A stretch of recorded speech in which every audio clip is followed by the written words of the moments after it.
स्थानिक स्वराज्य संस्थांच्या निवडणुकीच्या तोंडावर एकनाथ शिंदे यांच्या शिवसेनेची ताकद वाढली आहे।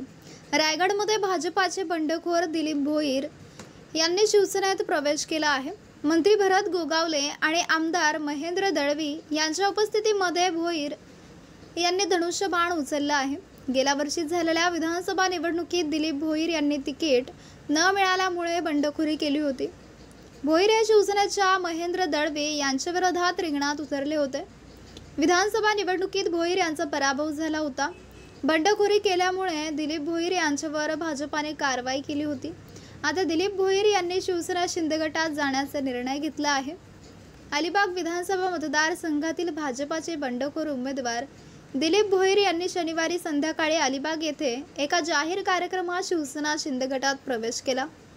मंत्री भरत गोगावले, आमदार महेंद्र दळवी यांच्या प्रमुख उपस्थितीत हा प्रवेश सोहळा पार पडला। यावेळी भोईर यांच्या समर्थकांनी मोठी गर्दी केली होती।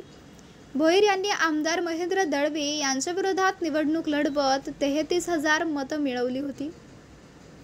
भोईर यांच्या प्रवेशाने शिवसेनेची ताकद वाढली असून त्यांचा आगामी स्थानिक स्वराज्य संस्थांच्या निवडणुकीत पक्षाला फायदा होईल असा विश्वास मंत्री भरत गोगावले यांनी व्यक्त केला। आगामी स्थानिक स्वराज्य संस्थांच्या निवडणुकीत राष्ट्रवादी काँग्रेसबरोबर युती करण्याबाबत रायगडमध्ये शिवसेनेत दोन प्रवाह पाहायला मिळत आहेत। तिन्ही पक्षाचे नेते जे ठरवतील त्यानुसार आम्ही निर्णय घेऊ अशी भूमिका मंत्री भरत गोगावले यांनी मांडली आहे। मात्र आमदार महेंद्र दळवी यांनी गोगावले यांच्या भूमिकेला छेद दिला आहे।